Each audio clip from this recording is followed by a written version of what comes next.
अस्सलाम वालेकुम दोस्तों, अपने स्टॉक मैनेजमेंट के सॉफ्टवेयर्स में अब हम एक फ़ाइनल अमल कि हम स्टॉक्स को कैसे मेंटेन करेंगे या उसका हम फॉर्म्स कैसे दिखाएंगे, तो वो अमल जो सा है वो हम इसमें देखेंगे। गुज़श्ता सीरीज़ में हमने सारी वीडियो सेल की, परचेज़ की, आइटम्स की हम बना चुके हैं। नए आने वाले दोस्त उसे हमारी इसी प्लेलिस्ट में स्टेप बाय स्टेप देख सकते हैं।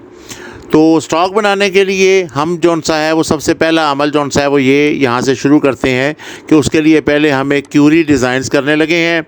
इस क्यूरी के अमल्स में आकर हम इससे पहले जब भी क्यूरी बना रहे थे वो टेबल से बना रहे थे, तो आज हम क्यूरीज़ की मदद से बनाएंगे। ये दोनों से ही बन सकती है, लेकिन कुछ नई चीज़ें सिखाने के लिए आपको इस क्यूरीज़ के अमल से ही क्यूरीज़ बनवा रहा हूँ। तो यहाँ पर आकर हमने एक बनाई थी परचेजिंग क्यूरी न्यू के नाम से और एक हमने बनाई थी सेल क्यूरी न्यू के नाम से। तो हमने इन दोनों को यहाँ पर जौन सा है वो ऐड कर दिया। अच्छा, अब पहली बात ये है कि हम क्यूरी से ये क्यों बना रहे हैं। तो उसमें जो पहली बात मैं आपको सिखाना या समझाना चाहता हूँ वो ये है कि ऐसी क्यूरीज़ जब हम बनाते हैं तो इन क्यूरीज़ में आपस में रिलेशनशिप नहीं होती, टेबल्स में रिलेशनशिप लगा चुके होते हैं। अब अगर क्यूरी बनाने लगे हैं और उसमें एक से ज़्यादा हमने ऑब्जेक्ट्स कॉल किए हुए हैं, जैसे कि यहाँ पे परचेज़ और सेल क्यूरीज़ हैं, तो इनकी आपस में रिलेशनशिप होनी चाहिए, तब ही ये दोनों से डाटा शो करेंगे, वरना डाटा नहीं शो होगा।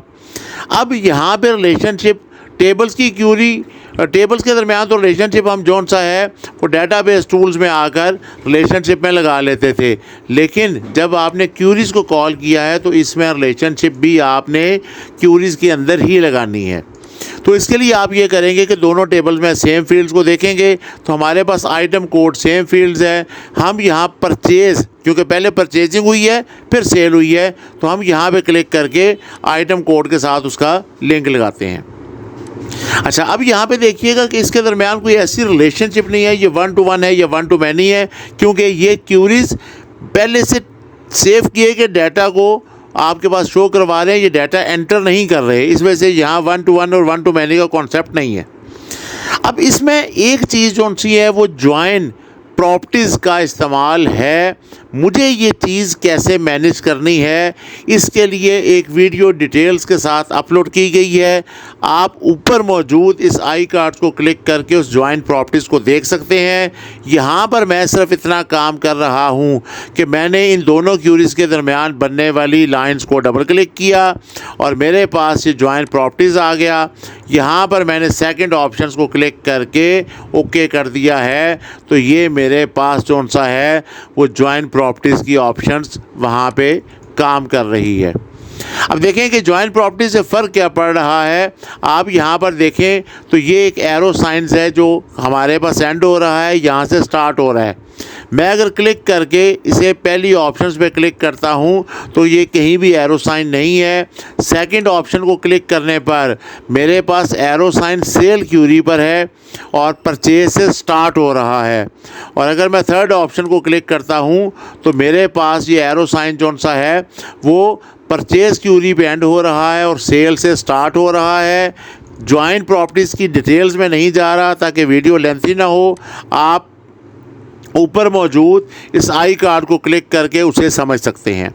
अब मैं यहाँ पर एक आइटम कोड्स को कॉल कर रहा हूँ, एक नेम को कॉल कर रहा हूँ, एक परचेजिंग क्वांटिटी को कॉल कर रहा हूँ और एक सेल क्वांटिटी को कॉल कर रहा हूँ। तो मेरे पास ओवरऑल ये रिकॉर्ड्स बन रहा है।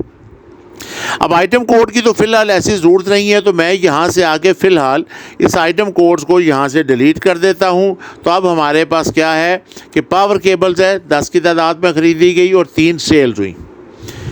अब यहाँ पर एक बात के जहन में रखिएगा कि पावर केबल्स हमने क्या 10-10 की तादाद में परचेज़ की हैं, तो ऐसा नहीं है। ये परचेज़ एक दफ़ा हुई है, लेकिन इसका रिकॉर्ड चूँकि 3 दफ़ा एंटर है तो ये 3 दफ़ा रिपीट हो गई है।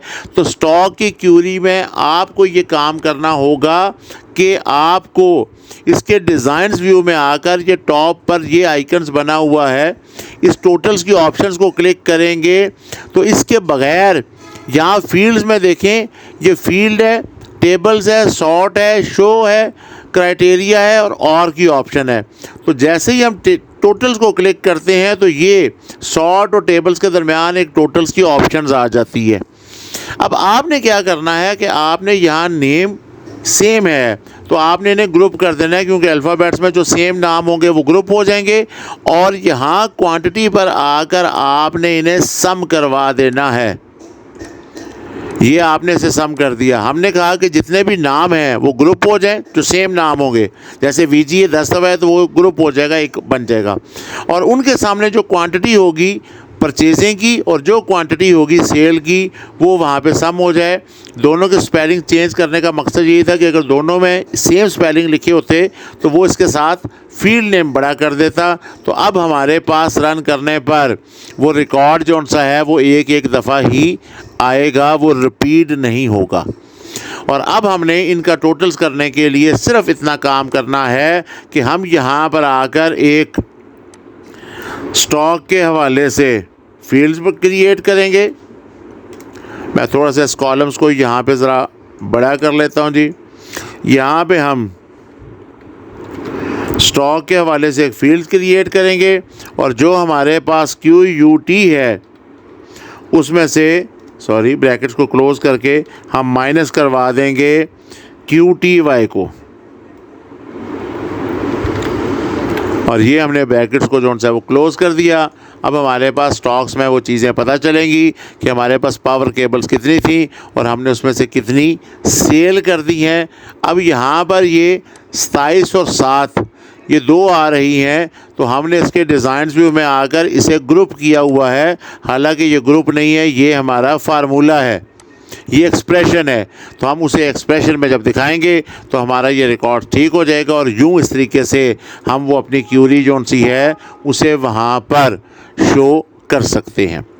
तो फार्मूले के शुरू में मैंने उसे सम का फंक्शन लिखना है ताकि वो उसे टोटल कर ले। तो इस तरीके से आप यहाँ पर ये लिखने के बाद अपने पास एक क्यूरी जो सी है वो क्रिएट कर सकते हैं। ये हमारे पास तरीका था जिस तरीके के तहत हम जो सा है अपनी फ़ाइल्स को स्टॉक्स की सूरत में दिखा सकते हैं। अगली वीडियो में इस क्यूरी से एक फॉर्म्स की शक्ल में इसे प्रेजेंट्स करने का अमल और उस पर अहम बटन्स को बनाने का तरीकाकार बताया जाएगा।